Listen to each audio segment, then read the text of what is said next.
ऐसा कहा जाता है कि जिसने अपने मन को जीत लिया, उसने अपनी ज़िंदगी में सब कुछ जीत लिया।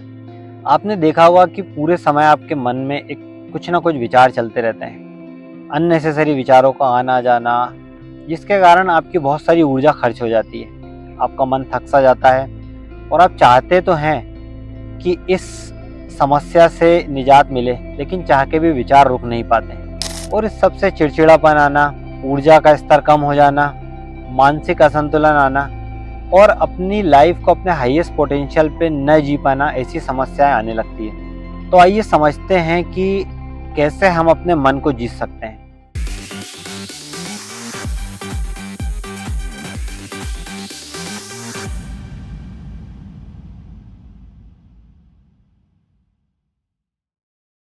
एक बार एक व्यक्ति जो अपने विचारों से बहुत ज़्यादा परेशान था, जिसका मन शांत नहीं था, पूरे समय उसके विचार चलते ही रहते थे और वो इन विचारों से परेशान होके एक बार एक जैन मास्टर के पास जाता है। वो जैन मास्टर के पास जाता है, उन्हें प्रणाम करता है और उन्हें बताता है कि हर वक्त मेरे मन में विचार आते रहते हैं, जो कि मेरे अंदर क्रोध, घृणा, डर, असुरक्षा और एक कंपटीशन का भाव पैदा करते हैं और ये भाव मेरे अंदर और अधिक विचार पैदा करते हैं। तो इसके लिए मुझे कोई मंत्र बताइए। अब जैन मास्टर उससे कहते हैं कि आप डेली मेडिटेशन करो और धीरे धीरे आपके विचार शांत हो जाएंगे। लेकिन वह व्यक्ति कहता है कि मुझे मेडिटेशन करने को मत कहिए, मैं मेडिटेशन नहीं कर सकता। मेडिटेशन मेरे लिए बहुत ही कठिन है, क्योंकि मैं जब भी मेडिटेशन करने की कोशिश करता हूँ, बहुत सारे थॉट्स मेरे अंदर आने लगते हैं और होता क्या है कि ज़्यादातर ये थॉट्स मेरे लिए नेगेटिव होते हैं, जिससे मैं मानसिक रूप से और ज़्यादा थक जाता हूँ। तो जैन मास्टर ने उससे कहा कि कोई बात नहीं बेटा, शुरुआत में ऐसा होता है, धीरे धीरे अभ्यास करके तुम्हारा मन शांत हो जाएगा। लेकिन वह व्यक्ति अड़ जाता है कि मुझे कोई ऐसा मंत्र बताइए, कोई ऐसा मंत्र और कोई ऐसी विधि बताइए जिससे मैं शांत हो सकूं, क्योंकि मेडिटेशन तो मेरे लिए नहीं है। तब जैन मास्टर समझ जाते हैं कि ये बंदा इस तरीके से समझने वाला नहीं है। तो वो उसे पास बुलाकर उसके कान में एक मंत्र बता देते हैं और उसे बताते हैं कि सुबह उठ के आपको ये मंत्र बोलना है, एकांत में बैठकर शांत अवस्था में इस मंत्र का उच्चारण करना है। और वह व्यक्ति बड़ा ही खुश हो जाता है कि आज मुझे वो मंत्र मिल ही गया, जिसका उपयोग करके मैं अपने मन को शांत कर लूँगा। और जैसे ही वो व्यक्ति वहाँ से जाने वाला होता है, जैन मास्टर उसे बुलाते हैं और कहते हैं बस तुम्हें इस मंत्र का उच्चारण करते हुए एक बात का ध्यान रखना है कि जब भी इस मंत्र को बोलो, तुम्हारे मन में किसी बंदर का विचार ना आए। अगर किसी बंदर का विचार तुम्हारे मन में आएगा तो इस मंत्र की शक्ति क्षीण हो जाएगी। तो सिर्फ एक ही बात ध्यान रखना है कि इस मंत्र का उच्चारण करते हुए बंदर तुम्हारे दिमाग में ना आए। वह व्यक्ति उनसे कहता है जी गुरुजी।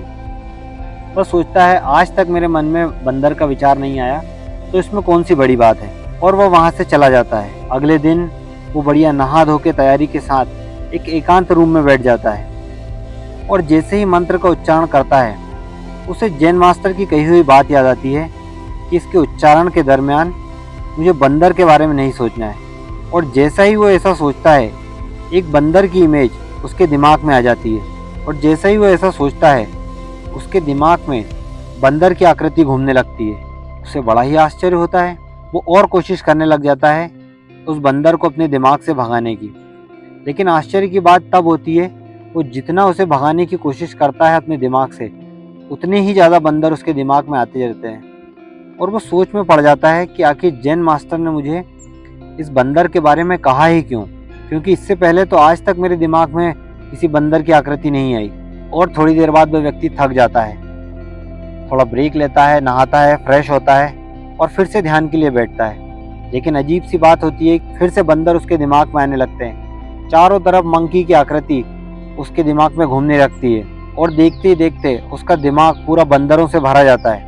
वह मेडिटेशन बंद कर देता है। उसके बाद भी पूरा दिन इसी बारे में सोचता रहता है। हर वक्त बंदर उसके दिमाग में घूमने लगते हैं और जब वो सोने भी जाता है तब भी देखता है कि बंदर उसके दिमाग में घूम रहे हैं। वह घबरा कर उठता है और सीधे जैन मास्टर के पास जाता है और जैन मास्टर से कहता है कि मास्टर, आपने मुझे कौन सा मंत्र दे दिया है? आज तक कभी बंदर मेरे दिमाग में नहीं घूम रहे थे, लेकिन आपके मंत्र देने के बाद चारों तरफ बंदर मेरे दिमाग में घूमने लगे हैं। इसलिए कृपया करके मेरी मदद कीजिए और मेरे दिमाग को इन बंदरों से मुक्त कीजिए। जैन मास्टर हल्की मुस्कान के साथ उसे अपने पास बुलाते हैं और बिठाते हैं और उससे कहते हैं कि इस मंत्र का उच्चारण बंद कर दो और बस शांत होकर बैठ जाओ, न किसी बारे में विचार करो और जो हो रहा है बस उसे होने दो। कमाल की बात ये होती है कि धीरे धीरे उसका दिमाग नॉर्मल हो जाता है और जो बंदर पूरी तरीके से उसके दिमाग में घुस गए थे वो शांत हो जाता है और उसके दिमाग में कोई भी बंदर नहीं रहता है। फिर जैन मास्टर उसे समझाते हैं कि मैं तुम्हें मन का आचरण बताना चाहता था। हमारा मन ऐसा ही है, अपने विचारों से कभी मत लड़ो।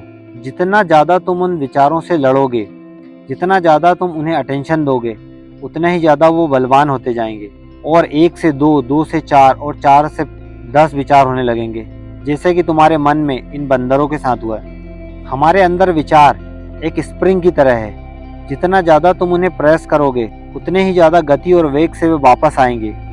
तो इसके लिए क्या कर सकते हैं? तो जैन मास्टर ने इसके बारे में बताया कि सबसे पहले तो किसी शांत जगह पर बैठ जाएं, सिर्फ अपने विचारों को देखें, उनसे लड़ना बंद करें, उन्हें अटेंशन देना बंद करें, सिर्फ उन्हें देखें जैसे कि वो आ रहे हैं और जा रहे हैं। इससे क्या होगा कि आपके विचार धीरे धीरे अपनी शक्ति खो देंगे, क्योंकि आपने उन्हें अटेंशन देना बंद कर दिया है, आपने उन्हें भोजन देना बंद कर दिया है और वो अपनी शक्ति खो देंगे और आपका मन धीरे धीरे शांत हो जाएगा।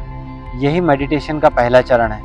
हम अगर अपनी ज़िंदगी को देखें तो उसमें हमारा मन उस बंदर की तरह है जो पूरे वक्त इधर से उधर कूदता रहता है, और अगर हम इसे फोर्सफुली रोकना चाहें तो ये कुछ स्प्रिंग की तरह होगा। इसे जितना ज़्यादा दबाओगे वह उतनी ही गति से वापस हमारे अंदर आएगा। तो अगर आप अपने विचारों को फोर्सफुली रोकने की कोशिश करें तो उतने ही ज़्यादा गति से वो वापस आएंगे। एक नॉर्मल ह्यूमन के दिमाग में 40,000 से 80,000 थॉट्स आते हैं, और अगर आप इन्हें रोकना चाहो तो कभी नहीं रोक पाओगे, बल्कि जितना ज़्यादा आप इन्हें अटेंशन देंगे ये थॉट्स उतने ज़्यादा ही बलवान होते जाएंगे और उन्हें बल मिलेगा और ये बड़े होते जाएंगे। तो कभी भी भूल के इन्हें फोर्सफुली रोकने की कोशिश ना करें। तो इन थॉट्स को अनअटैच्ड होके सिर्फ जाते हुए देखें। आपके विचार यहाँ से आ रहे हैं, यहाँ पे जा रहे हैं, इन्हें ना छेड़ें, ना इन्हें सप्रेस करें। जब आप इन विचारों को देखेंगे, इन्हें पासिंग क्लाउड्स की तरह, जैसे बादल आते हैं और जाते हैं, अगर आप इन्हें देखना शुरू कर देंगे तो आप देखेंगे कि ये शक्तिविहीन होते जाते हैं और आपका दिमाग शांत होता जाता है। तो बस शांत होकर बैठ जाएं, जैसे कि किसी नदी को बहते हुए देखते हैं, उसी तरह अपने विचारों की नदी को बिना उसमें कूदे सिर्फ देखते रहिए। हो सकता है शुरुआत में थॉट्स और भी ज़्यादा बढ़ जाएं। ये इस बात का प्रतीक है कि जो पुराने थॉट्स हमारे अंदर बस चुके हैं, इमोशन बन चुके हैं, वो बाहर आना चाहते हैं, और जैसे ही वो बाहर आते हैं आपको प्रतीत होता है कि हमारे अंदर थॉट्स बढ़ गए हैं। सो इनसे डरे नहीं, शांत होकर बस इन्हें देखते रहिए।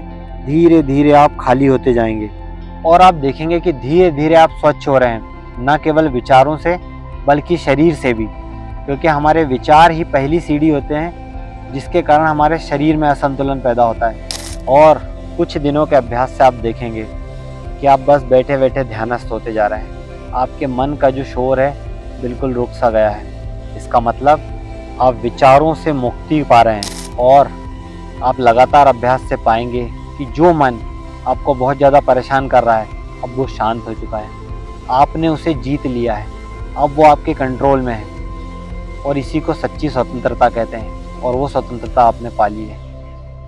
धन्यवाद।